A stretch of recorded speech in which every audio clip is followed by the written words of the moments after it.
अब है ना हम अपना 8वां क्वेश्चन कर लेते हैं। क्वेश्चन में लिख देता हूं आपके लिए, question number 8। Draw a well level diagram of human circulatory system. Draw a well labelled diagram of human circulatory system. देखो ये 10th स्टैंडर्ड में ना ये क्वेश्चन कोई इतना भारी भरकम नहीं है कि आपको पूरा हर्ट बनाकर दिखाना पड़ेगा। आपको सिर्फ रिप्रेजेंटेशन देनी है कि हर्ट में होता क्या क्या है, तो हमें रिप्रेजेंट करना है बस हर्ट को। एक तरह से हर्ट का डायग्राम प्रॉपर वे में जैसा होता है ऐसा तो बनाया जा ही नहीं सकता कॉपी पे। वो सिर्फ अलग अलग मार्कर हों, अलग अलग पेन हों तब बनाने की ज़रूरत है। वो हायर क्लासेस में होता है, इवन 11th 12th और कंपटीशन पॉइंट ऑफ व्यू से भी कोई ज़रूरत नहीं होती इतना डिटेल में करने की, डायग्राम को बनाने के पॉइंट ऑफ व्यू से, क्योंकि कंपटीशन में तो डायग्राम आते ही नहीं है। 11th 12th में भी डायग्राम इतना डिटेल में नहीं पूछता, सिर्फ रिप्रेजेंटेशन पूछते हैं। डिटेल आते हैं आपके हायर क्लासेस में, जैसे आप MBBS पढ़ोगे या फार्मेसी पढ़ोगे या कार्डियोलॉजिस्ट बन रहे हो तब। तो अभी हम रिप्रेजेंट कर लेते हैं हर्ट को। कैसे रिप्रेजेंट करेंगे, ये हमने सीधा सीधा अपना हर्ट बना दिया, ये रहा। इसमें हम 4 चैम्बर्स रिप्रेजेंट करेंगे। एक तो ये इस तरह से और एक ये इस तरह से ही बनाना आप, क्योंकि एक इस तरह से लेकर के थोड़ा इधर झुका देना, क्योंकि आप इस तरह से नहीं बनाओगे आप इसको कि आपने इस तरह से ओवल शेप में बना दिया।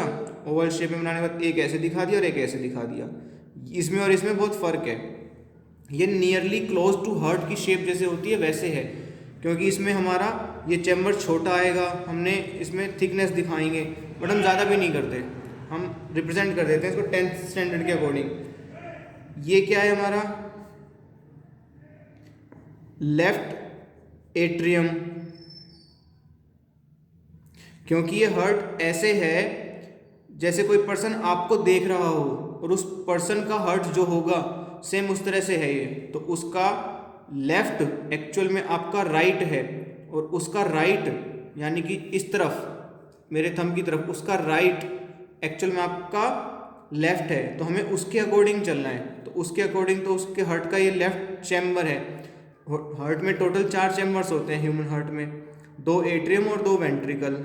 ये वाला लेफ्ट एट्रियम, ये वाला लेफ्ट वेंट्रिकल, ये वाला राइट एट्रियम,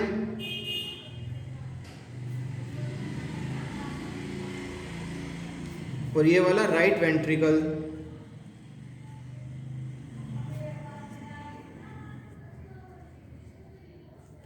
सबसे पहले तो यही याद करना है कि हार्ट में 4 चैम्बर्स होते हैं, left atrium, right atrium, left ventricle और राइट वेंट्रिकल। अब देखो इधर से इसमें ब्लड आने के लिए एक ओपनिंग होती है, ये हमने बना दी। इधर से इस चैम्बर में आने के लिए एक ओपनिंग होती है, वो ये हमने बना दी। यानी कि हर्ट से ब्लड इस चैम्बर से हर्ट में इस चैम्बर में आएगा ऐसे, इस चैम्बर से इस चैम्बर में आएगा हर्ट में ब्लड ऐसे। मींस एक तो आपको ये पता चल गया कि लेफ्ट एट्रियम से लेफ्ट वेंट्रिकल में ब्लड आता है, एक आपको ये पता चल गया राइट एट्रियम से राइट वेंट्रिकल में ब्लड आएगा। अच्छा, अब लेफ्ट वेंट्रिकल से कहाँ जाएगा और लेफ्ट एट्रियम में कहाँ से आया, ऐसे ही राइट वेंट्रिकल से कहाँ जाएगा और राइट एट्रियम में कहाँ से आया, ये चीज़ और समझ लेते हैं हम इसी डायग्राम में। देखो हम एक ऐसे तिरछा बनाएंगे इसमें और एक इसमें ऐसे तिरछा बनाएंगे समझने के लिए। अब लेफ्ट वेंट्रिकल से क्या जाएगा, लेफ्ट वेंट्रिकल से ये जाएगा ऐसे, ये नीचे, फिर इसको इसी के पैरेलल बढ़ाते जाएंगे, ये और ये कहाँ गया, टू बॉडी टिश्यूज, हाँ, हर ऑर्गन में जाएगा, हर ऑर्गन सिस्टम में पहुंचेगा, हर ऑर्गन सिस्टम के हर ऑर्गन में पहुंचेगा, हर ऑर्गन के हर टिश्यू में पहुंचेगा और फाइनली हर सेल्स तक पहुंचेगा ये ब्लड, क्योंकि ये लंग्स से आ रहा है, ऑक्सीजनेटेड ब्लड है ये ब्लड। इसमें कैसा है? Oxygenated blood, oxygenated blood. ये हमारी बॉडी टिश्यू हो गई। अच्छा, अब बॉडी टिश्यू से ये हमने निकाल दिया इस तरह से, इसको हम रिप्रेजेंट करेंगे ऐसे। अब आगे ये हमारा बॉडी टिश्यू से जाएगा ब्लड, इस तरह से हम दिखा रहे हैं इसको। ये इधर गया,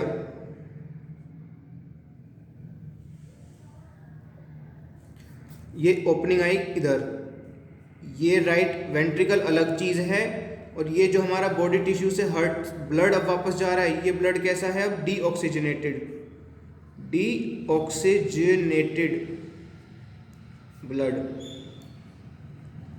ऑक्सीजनेटेड ब्लड को हम O2 रिच ब्लड भी कह सकते हैं, O2 rich blood.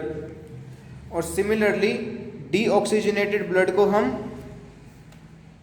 CO2 rich blood कह सकते हैं, क्योंकि इसका मतलब ये नहीं होता कि सिर्फ ऑक्सीजनेटेड ब्लड में सिर्फ ऑक्सीजन प्रेजेंट है और डीऑक्सीजनेटेड ब्लड में सिर्फ CO2 प्रेजेंट है।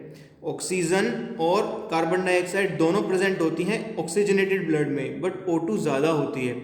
सिमिलरली डीऑक्सीजनेटेड ब्लड में O2 भी प्रेजेंट होती है, बट CO2 ज़्यादा प्रेजेंट होती है, इसलिए CO2 रिच ब्लड कहना ज़्यादा सही है। अब ये इस चैम्बर में गया, राइट एट्रियम में, तो आपको इतना समझ में आ गया कि राइट चैम्बर में ब्लड कहाँ से आया? राइट एट्रियम में ब्लड आया बॉडी टिश्यू से।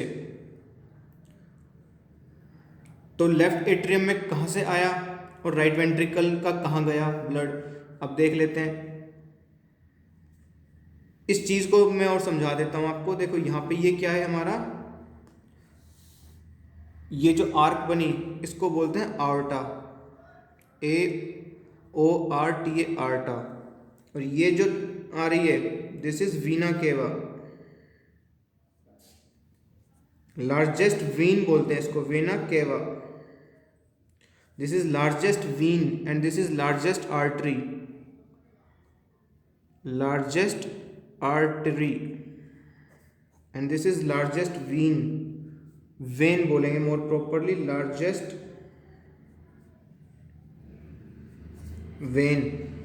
अब क्या और क्या रिप्रेजेंट करना है इसमें? देखो अब राइट वेंट्रिकल से ब्लड कहाँ जाएगा? हमने दिखाया ये ऐसे, फिर दिखाया ये ऐसे, यहाँ तक ले आए इसको। उसके बाद में ये इधर बाइफरकेट, ये इधर बाइफरकेट, फिर एक ऊपर कंटिन्यूटी में, ये पीछे से जाता दिखा दिया हमने।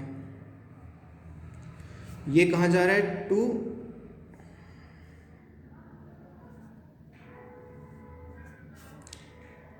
लेफ्ट लंग, और ये to right lung.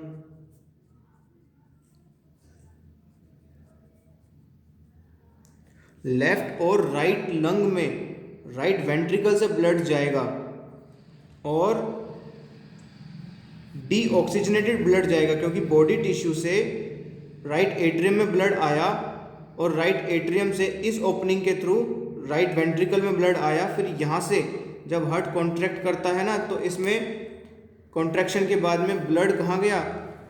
Left lung में और राइट लंग में। अब राइट लंग में जाने वाला ब्लड जाहिर सी बात है CO2 रिच ब्लड ही होगा, क्योंकि हम ऑक्सीजन ले रहे हैं, वो ऑक्सीजन हमारी लंग्स में जा रही है, लंग्स से डिफ्यूजन होगा, डिफ्यूजन के बाद वो O2 जो होती है वो ब्लड में चली जाती है।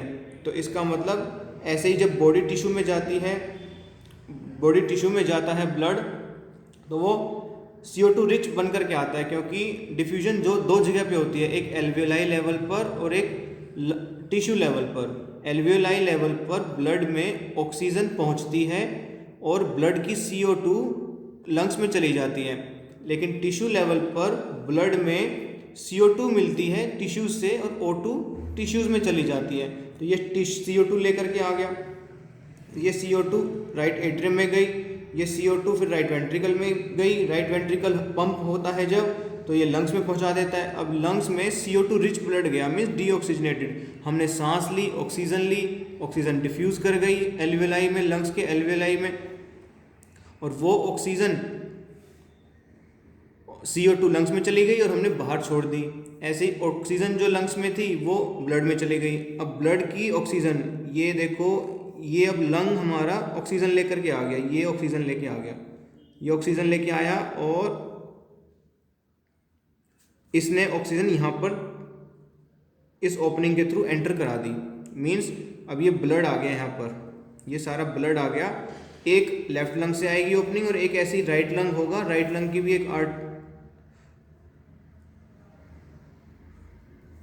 एक ब्लड वेसल आएगी और वो इसको यहाँ पर ओपन करा देगी।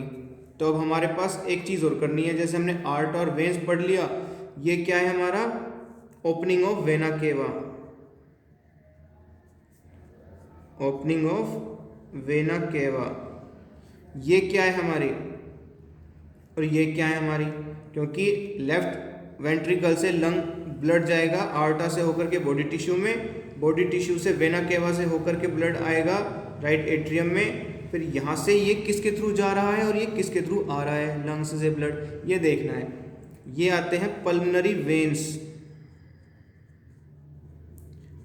पल्मनरी वेन्स ब्लड को लेकर के आती हैं लंग्स से, और वेन्स इकलौती पल्मनरी वेन्स होती हैं जिनमें ऑक्सीजनेटेड ब्लड होता है। इनमें कैसा ब्लड होता है, O2 रिच ब्लड होता है। आप कंफ्यूज मत कीजिए, आर्टरीज होती हैं आपके बॉडी में जो ऑक्सीजनेटेड ब्लड को कैरी करती हैं, बट इकलौती पल्मनरी वेन्स ऐसी होती हैं जिनमें ऑक्सीजन रिच ब्लड सर्कुलेट करता है। मीन्स सारे वेन्स में CO2 रिच ब्लड होता है, मीन्स डीऑक्सीजनेटेड ब्लड होता है, बट पल्मनरी वेन्स ही होती हैं जिनमें ऑक्सीजनेटेड ब्लड होता है। सिमिलरली उसी तरह से ये जो लेकर जा रही हैं ब्लड लंग्स में, ये डीऑक्सीजनेटेड ब्लड है, बट ये एक्चुअल में पल्मनरी आर्टरीज लेकर के जाती हैं। तो ये क्या है, ये पल्मनरी आर्टरीज हैं, पल्मनरी आर्टरीज जो डीऑक्सीजनेटेड ब्लड को लेकर जा रही हैं लंग्स में, और लंग्स से ऑक्सीजनेटेड ब्लड को लेकर के आ रहे हैं pulmonary veins to the left atrium. इतना आपको लेबल करना है। अगर आपको लेबल डायग्राम पूछा जाए ह्यूमन सर्कुलेटरी सिस्टम का, तो आई थिंक ये क्लियर है आपको। इसके बाद हम अगला क्वेश्चन करते हैं अपना, डबल सर्कुलेशन क्या होती है ह्यूमंस में, और देखना यही डायग्राम आपको हेल्प करेगा उसको समझने में, क्योंकि जो आपने स्टडी किया है ना कि इस चैम्बर का ब्लड जा करके घूम करके बॉडी टिश्यूज में आकर के इस चैम्बर में आएगा, और इस चैम्बर का ब्लड जा करके लंग्स में होकर के वापस इस चैम्बर में आएगा, तो इसी को बोलते हैं डबल सर्कुलेशन। दो अलग अलग सर्कुलेशन होते हैं, ब्लड मिक्स नहीं हो, ताकि